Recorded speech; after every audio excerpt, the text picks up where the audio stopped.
ہماری آج کی گفتگو کا موضوع ہے روزہ اور تزکیہ نفس۔ تزکیہ نفس کیا چیز ہے؟ تزکیہ کا مطلب ہوتا ہے پاک کرنا، صاف کرنا، نشو نما دینا، اور نفس انسانی، یعنی روزے کی حالت میں انسانی نفس کا کس طرح تزکیہ ہو سکتا ہے، یا روزہ تزکیہ نفس میں کس طرح مددگار ہو سکتا ہے۔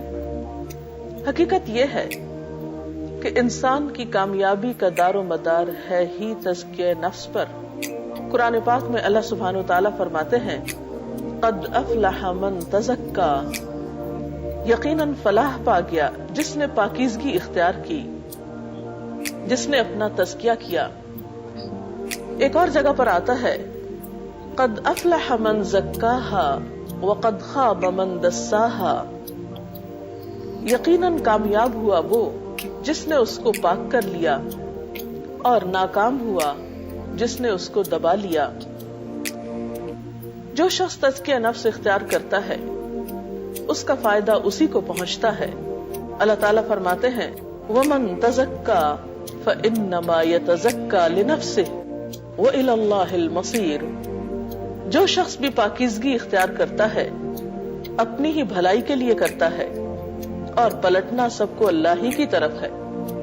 یعنی ہم تزکیہ کریں یا نہ کریں، ہماری واپسی بہرحال اللہ سبحانہ وتعالی ہی کی طرف ہے۔ پھر وہاں اس کے بارے میں سوال ہوگا کہ ہم کیسی زندگی بسر کر کے آئے۔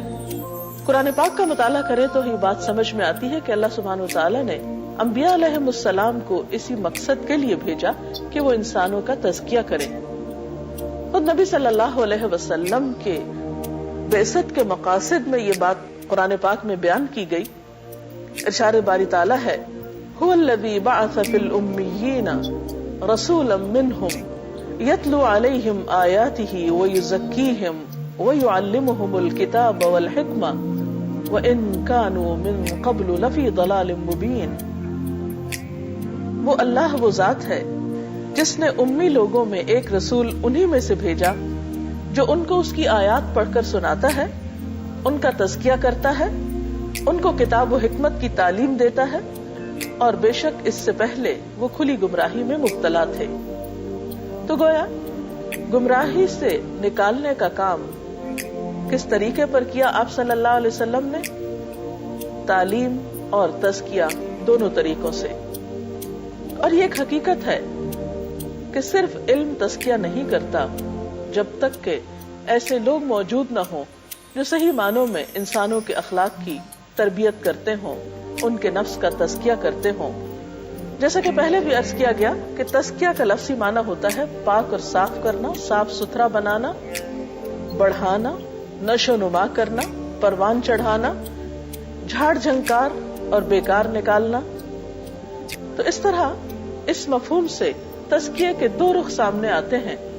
نمبر 1 خراب چیزوں کو نکال باہر کرنا، اور نمبر 2 اچھی چیزوں کو پروان چڑھانا۔ اور نفس انسانی کا جب تزکیہ ہو تو اس کا معنی یہ ہے کہ انسان کے اندر کی خامیوں، کمزوریوں، خرابیوں کو نکال باہر پھینکنا، اور اس کے اندر اخلاق حسنہ کی پرورش کرنا۔ نبی صلی اللہ علیہ وسلم نے یہ کام بہت عمدہ طریقے سے اپنے صحابہ کرام کے ساتھ کیا، اور انہوں نے عرب کے اس معاشرے میں جہاں ہر طرف اندھیرا ہی اندھیرا تھا، لوگوں کو ایک ایسی راہ دکھائی کہ جس پر چل کر وہ دنیا و آخرت میں کامیابیوں سے ہمکنار ہوئے۔ روزہ تزکیہ نفس میں بہت مددگار ہو سکتا ہے، کیونکہ روزے میں انسان کی روحانیت تقویت پاتی ہے، انسان کے اندر بصیرت جاگتی ہے، انسان کو غور و فکر کا موقع ملتا ہے۔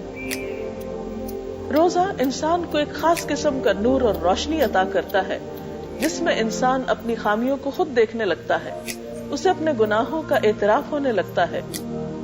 ایسے میں اگر تھوڑی سی کوشش کی جائے تو اپنی بہت سی کوتاہیوں پر قابو پایا جا سکتا ہے۔ جب انسان کو اتنی تربیت ہو جاتی ہے کہ وہ اپنی من پسند خوراک چھوڑ سکتا ہے، آرام چھوڑ سکتا ہے، تو اللہ کی خاطر وہ بہت سے غلط کاموں کو بھی چھوڑنے پر قادر ہو سکتا ہے۔ تزکیے کے لیے اپنے آپ کو غلط رجحانات، میلانات، غلط اعمال سے ہٹا کر نیکی کی راہ پر لگانا مقصود ہوتا ہے۔ اس کے لیے ضروری ہے کہ ہم سب اپنا اپنا محاسبہ کر کے دیکھیں کہ ہمارے اندر کیا خرابیاں ہیں اور پھر انہیں دور کیسے کرنا ہے، اور کون سی اچھائیاں ہیں جنہیں مزید پیدا کرنا ہے اور نشو و نما دینا ہے۔ اور اس کے ساتھ ہی یہ کہ ہمیشہ یاد رہے کہ یہ سب کچھ اللہ کی توفیق سے ہوتا ہے۔ فَلَا تُزَكُّوا أَنفُسَكُمْ هُوَ أَعْلَمُ بِمَنِ اتَّقَىٰ، اپنے نفس کی پاکی کے دعوے نہ کرو، وہی بہتر جانتا ہے کہ حقیقت میں متقی کون ہے۔ بَلِ اللَّهُ يُزَكِّي مَن يَشَاءُ وَلَا يُظْلَمُونَ فَتِيلًا، حالانکہ پاکیزگی تو اللہ ہی جسے چاہتا ہے عطا کرتا ہے، اور ان پر ذرا برابر ظلم نہ کیا جائے گا۔ اب ہم دیکھتے ہیں کہ اگر ہم واقعی تزکیہ چاہتے ہیں تو ہمیں کیا کرنا ہے۔ پہلی بات نیت اور ارادہ، کیونکہ ہر عمل کی بنیاد نیت ہے۔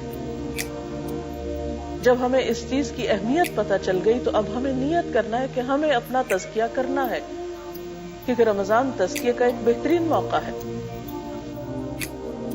صحابہ کرام تزکیہ نفس کے لیے حضور صلی اللہ علیہ وسلم کی صحبت میں برابر حاضری دیا کرتے تھے، کیونکہ انہیں معلوم تھا کہ آپ کی صحبت میں بیٹھ کر جو تزکیہ ہوتا ہے وہ تنہا بیٹھنے سے نہیں ہوتا۔ اور قرآن پاک میں ان کے بارے میں اللہ تعالیٰ فرماتے ہیں وَمَا يُدْرِيكَ لَعَلَّهُ يَزَّكَّىٰ، اور کیا معلوم آپ کو کہ شاید وہ پاکیزگی اختیار کرے، یعنی اگر آپ ان کو کچھ نصیحت کریں، کچھ تلقین کریں تو وہ اپنے مقصود کو پا لے۔ لیکن ظاہر ہے کہ محض ارادہ کر لینا بھی کافی نہیں ہے، صرف کسی چیز کی خواہش اور تمنا سے بھی کام نہیں چلتا جب تک کہ پختہ عزم نہ ہو اور کام کرنے کا طریقہ معلوم نہ ہو۔ اس کے لیے ضروری ہے کہ ہم نیت کے ساتھ، عزم کے ساتھ کوشش بھی شروع کریں، کیونکہ قرآن پاک میں اللہ تعالیٰ فرماتے ہیں لَيْسَ لِلْإِنسَانِ إِلَّا مَا سَعَىٰ، انسان کے لیے نہیں مگر جس کی وہ کوشش کرتا ہے۔ ایک اور جگہ پر فرمایا وَمَنْ أَرَادَ الْآخِرَةَ وَسَعَىٰ لَهَا سَعْيَهَا، جس نے آخرت کا ارادہ کیا اور اس کے لیے کوشش کی، ایسی کوشش جیسی کہ کوشش کا حق ہے، یعنی کوشش کا حق ادا کر دیا، حقیقی معنوں میں کوشش کی۔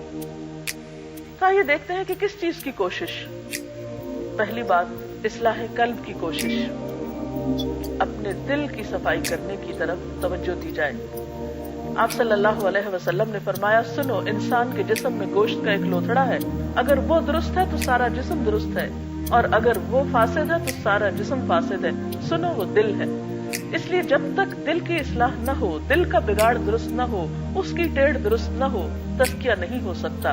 اس لیے تزکیے کی ابتدا دل سے کی جائے گی، وہاں کی پاکیزگی کا سب سے پہلے سوچا جائے گا، اور دل خیالات کا، خواہشات کا منبع ہوتے ہیں۔ لہذا اپنی خواہشات کو اینالائز کرنا ہوگا، ان کو دیکھنا ہوگا کہ ہمارے دل میں کیا کچھ بسا ہوا ہے۔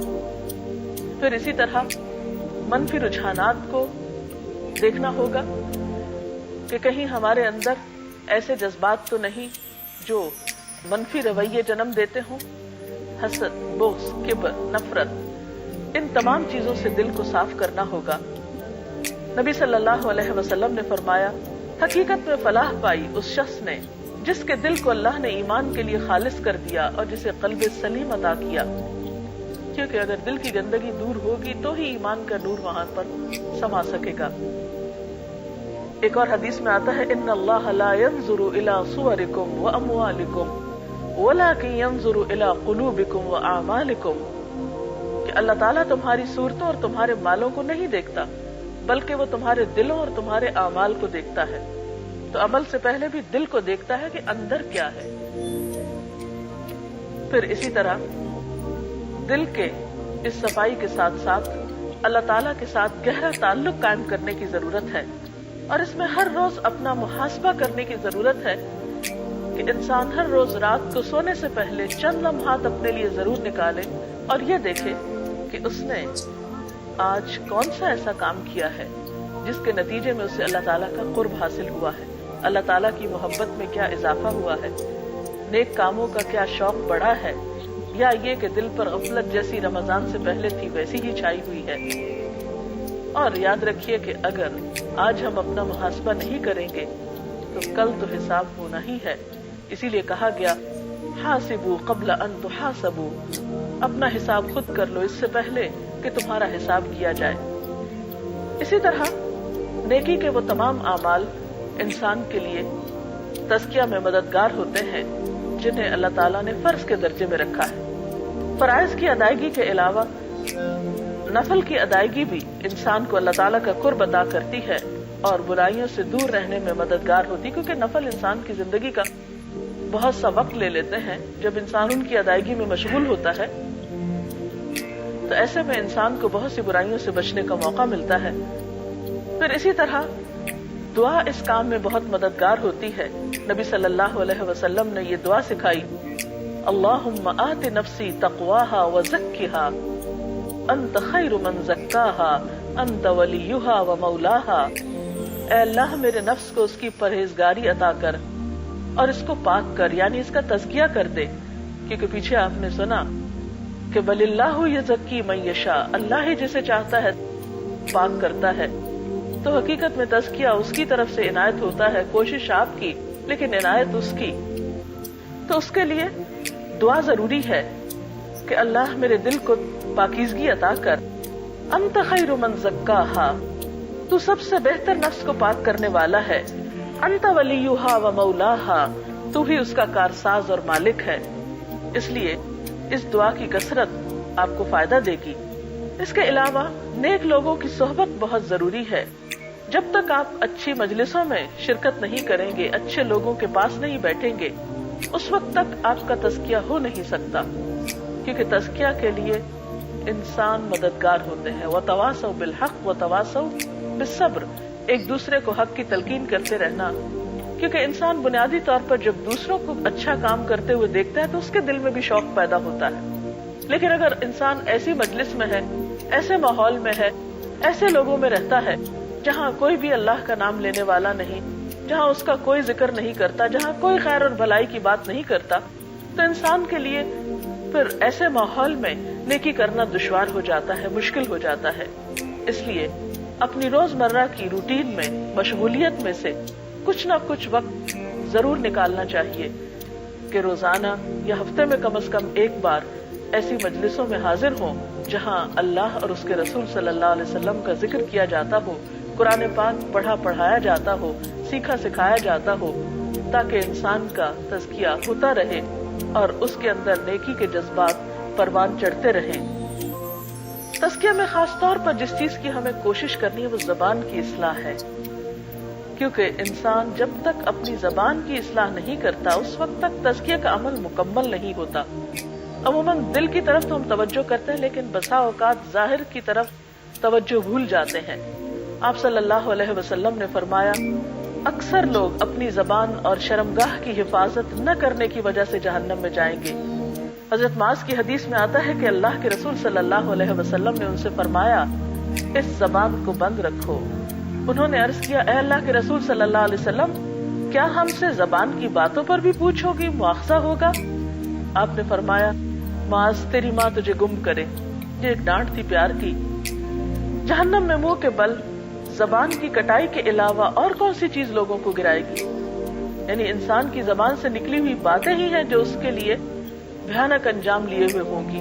آپ صلی اللہ علیہ وسلم نے یہ بھی فرمایا، جس نے اپنی زبان روک لی اللہ نے اس کی پردہ پوشی کی. اور ایک اور حدیث میں آتا ہے کہ بندہ اللہ کی رضامندی کی بات کرتا ہے اور اس کی طرف اس کی توجہ بھی نہیں ہوتی، لیکن اس کی وجہ سے اللہ تعالیٰ اس کے کئی درجات بلند کر دیتا ہے. اور اسی طرح بندہ اللہ کی ناراضگی کی بات کرتا ہے جس کی طرف اس کا دھیان بھی نہیں جاتا. ان تمام باتوں کا خلاصہ کچھ یوں ہے کہ اگر ہم اپنا تزکیہ کرنا چاہتے ہیں تو ہمیں اپنی نیت درست کرنا ہوگی، پھر اس کے لیے کوشش کرنا ہوگی، پھر دعا کرنا ہوگی، اور سب سے پہلے دل کی طرف توجہ دینا ہوگی، اس کے بعد زبان کی طرف توجہ دینا ہوگی، پھر نیک صحبت اختیار کرنا ہوگی، اور سب سے آخر میں اپنے اخلاق کی اچھی طرح جانچ پرکھ اور اپنا حساب محاسبہ. کیونکہ جب تک انسان کا اخلاق اچھا نہیں، اس کا تزکیہ مکمل نہیں. انسان کے نامہ اعمال میں قیامت کے دن سب سے وزنی نیکی انسان کا اچھا اخلاق ہوگا.